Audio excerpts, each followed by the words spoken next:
There's not much to do. Hi everyone, कैसे हो आप सब? आई होप आप सभी अच्छे होंगे। वेलकम और welcome back to my YouTube channel. मैं हूँ रेशमी और मैं आ चुकी हूँ एक नए व्लॉग के साथ। आज है हमारे ट्रिप का डे 3 और अभी बज रहे हैं सुबह के 9:30। लास्ट डे पूरा दिन ट्रैवल करने की वजह से हम पूरी तरह से थक चुके थे, इसलिए 7:30 बजे हम उठे और फ्रेश वगैरह होके ब्रेकफास्ट होटल में ही कर लिया। फिर हम 9:30 बजे होटल से ही दिए गए गाड़ी में हम घूमने निकल गए। ये जो रोड है वो आरके बीच के साथ साथ ही चलता है और इसीलिए इसे बीच रोड ऑफ वाइजैक भी कहते हैं। ये ऑलमोस्ट 35-36 किलोमीटर्स तक कंटिन्यू करता है रोड। इस एरिया की प्रॉपर्टीज़ की बहुत डिमांड है, जैसे यहाँ पे बहुत सारे 5 स्टार होटल्स बनाए गए हैं इसी रोड पर और फिर न्यू अपार्टमेंट्स बन रहे हैं जहाँ लोग सी फेसिंग फ्लैट्स लेने के लिए बहुत पहले से बुकिंग्स वगैरह करके रखते हैं। यहाँ पर 5 स्टार होटल्स जैसे Novotel, Radisson Blu resort, the park, ये सारे जाने माने बड़े होटल्स हैं। ये जो आप बिल्डिंग देख रहे हो ये नोवोटेल ही है और ये हमारे होटल के जस्ट बगल में ही सिचुएटेड था। If I could lay down beside you, I would. When nothing really matters, that's all I wanna do. I hope that you are safe and सो हमारे कैब ड्राइवर हमें सबसे पहले ले गए फिशिंग हार्बर, जो कि हमारे होटल से कुछ 1 and 1.5 किलोमीटर्स के दूर में ही था और ये पूरे 26 हेक्टेयर्स एरिया के ऊपर स्प्रेड था। ये जो सारे आप बोट्स देख रहे हो इन्हीं में जाकर यहाँ के लोकल लोग मछलियों की फ़िशिंग करते हैं। ये तो छोटे वाले बोट्स हो गए जो with in ½ kilometres he operate करते हैं, पर कुछ बड़े बड़े बोट्स भी थे जो कि 5-6 किलोमीटर्स समंदर के बीच में जाकर फ़िशिंग करते हैं। यहाँ से बहुत सारे डिफरेंट स्टेट्स में भी मछलियाँ भेजी जाती है, जैसे महाराष्ट्र, वेस्ट बंगाल, गोवा एट्सेट्रा, और हम उन्हीं मछलियों को बाद में परचेज़ करते हैं एज ए कंज्यूमर। बोला जाता है ना कि आंध्रा का मछली है, ये वहीं से फिशिंग होके आता है। यहाँ पर टोटल 700 मर्चेंडाइज बोट्स है और यहाँ के फिशिंग से जो टर्नओवर आता है वो ऑलमोस्ट 7500 करोड़ का आता है 1 ईयर का। Do you guys know this is one of the largest fishing harbours of India and ये स्टार्ट हुआ था 1976 में। अभी के टाइम में ये विशाखापत्तनम पोर्ट ट्रस्ट के अंडर कंट्रोल में आता है।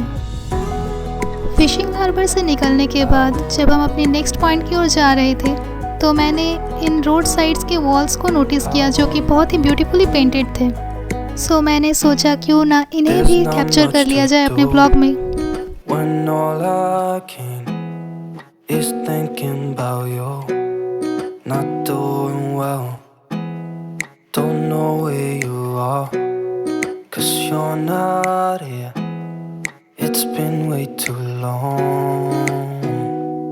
If I could lay down beside लगता है यहाँ के वॉल को पेंट करना अभी बाकी है, वर्क इन प्रोग्रेस में है। nothing really matters, that's all I wanna do. I hope that you are safe and that I will see you soon. If I could lay down beside you, I would, I would, I would,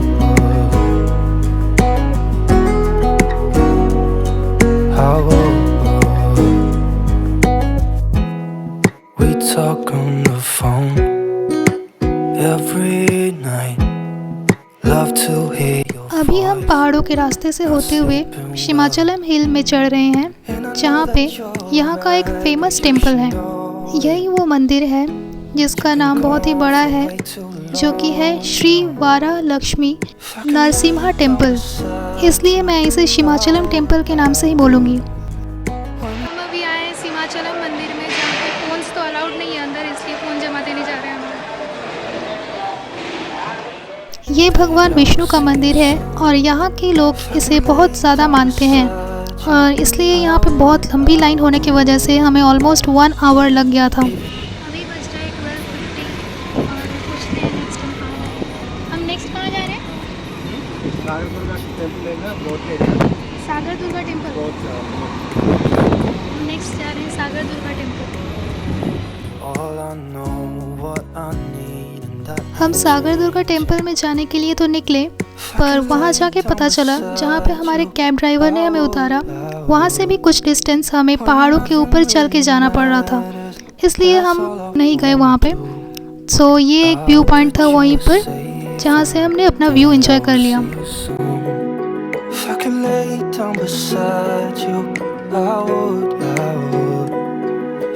इस view point से यहाँ का सी port भी नज़र आता है, जहाँ पे जाना तो अलाउड नहीं है क्योंकि बहुत ही रेस्ट्रिक्टेड एरिया है। जो पाइपलाइन आप देख रहे हो सामने, उसी में से जो सामान वगैरह आते हैं उसे मशीन्स के थ्रू रिसीव किया जाता है। यहाँ पर आने से पहले एक रेस्टोरेंट में हमारी मुलाकात इंडियन नेवी के एक आदमी से हुई थी, जो हमें अपने लाइफस्टाइल के बारे में बता रहे थे और ये बोल रहे थे कि जो लोग वाइट कॉलर ऑफिसर्स होते हैं इंडियन नेवी के, उन्हें रेस्टोरेंट में बिना अपने यूनिफॉर्म उतारे नहीं आने दिया जाता है बिकॉज ऑफ कुछ रेपुटेशन मैटर। उन्हें ओनली नॉर्मल सिविल ड्रेस में ही बाहर खाना अलाउड है। वैसे तो बाहर के मार्केट एरिया में जा सकते हैं वो अपने यूनिफॉर्म में, पर वहाँ के रेस्टोरेंट्स में बैठ के खाना नहीं खा सकते। Only non officers, lower level के पोस्ट्स के स्टाफ को ही वहाँ पे खाना अलाउड है बाहर। I mean when they are in the Indian Navy uniform। ये बैकग्राउंड में जो हॉर्न का साउंड आ रहा है वो शिप का ही है। Wait let me show you. ये है नेवी का सी पोर्ट और यहाँ से अभी एक जहाज जा रहा है।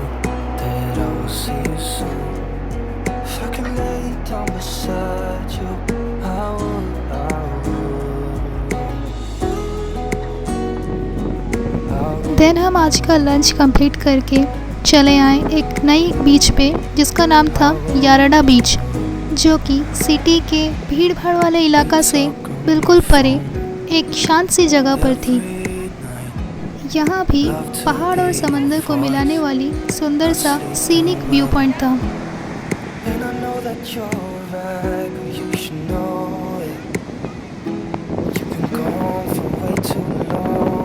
यहाँ मैं पानी में उतरने के लिए अपने जूते साइड में उतार के पानी की तरफ जा रही हूँ। अभी तक मैं जिन भी बीचेस में जा रही थी उनमें बहुत सारे लोग भरे हुए थे, पर ये बीच कुछ अलग ही था। बहुत ही शांत सा था और लोग बहुत ही कम थे, तो ऐसे बीचेस में टाइम स्पेंड करने में बहुत ही मज़ा आता है।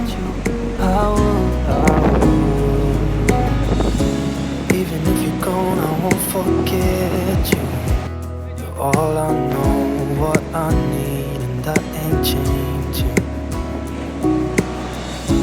Even if you're gone, I will remember. You're all I know, what I need, and that ain't changing.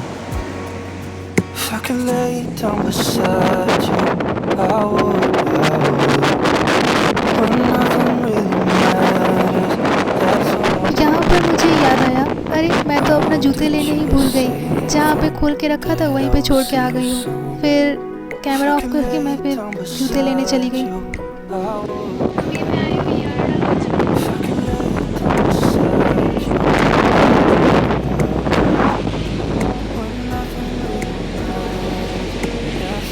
C side के पास तो पूरा दिन ही रहने का मन करता है, पर यहाँ के वेदर की वजह से बाल में इतने ज़्यादा मॉइस्चर और सैंड वगैरह भर जाते हैं कि इसको डिटेंगल करने में ही 2 घंटे लग जाते हैं और डेली शैम्पू करना पड़ता है अगर वहाँ रहो तो।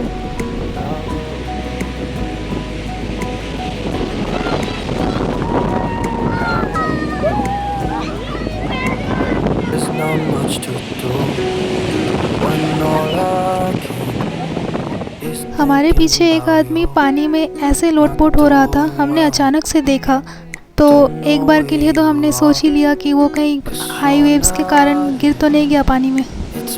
फिर बाद में जब देखा तो पता चला नहीं, वो बार बार उसी तरह ऐसे ही कर रहा है।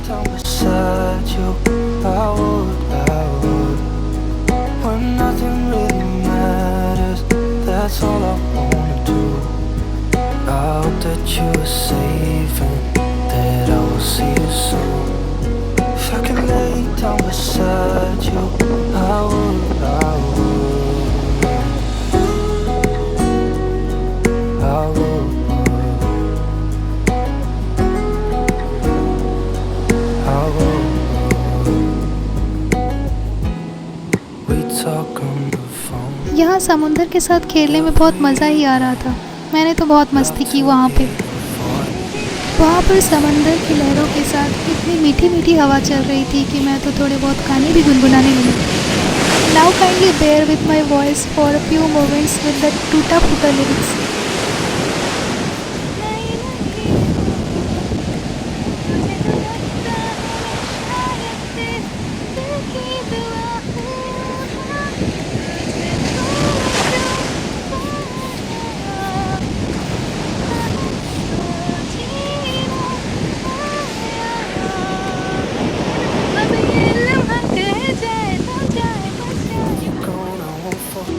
इस वाले बीच में हमने इतनी मस्ती की कि हमें तो यहाँ से जाने का मन ही नहीं था, पर क्या करें, एट लास्ट जाना ही था क्योंकि दूसरी जगह पर भी तो घूमना था। So it's time to leave this beach now and to say good bye.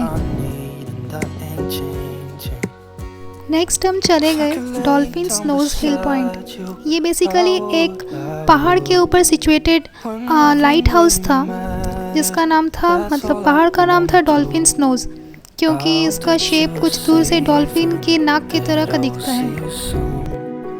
ये जो पहाड़ है वो 174 मीटर्स हाई है और सी लेवल से 358 मीटर्स ऊपर है।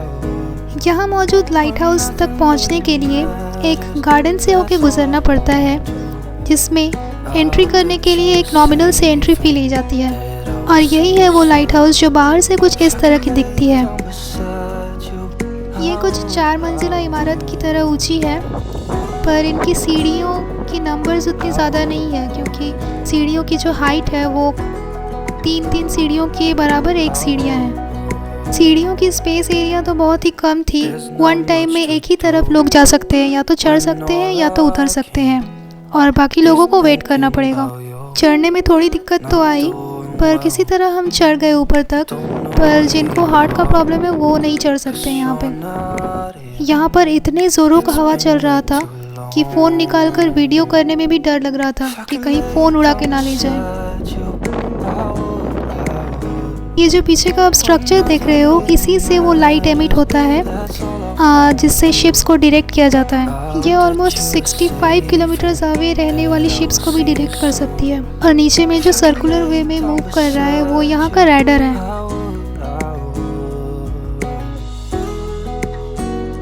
नेक्स्ट हमने होटल जाने के रास्ते पर ये HP का फैक्ट्री देखा।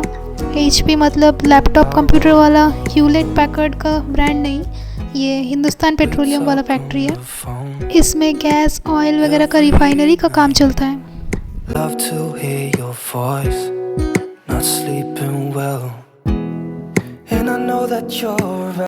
और यहीं पर ख़त्म होता है हमारे डे 3 का व्लॉग।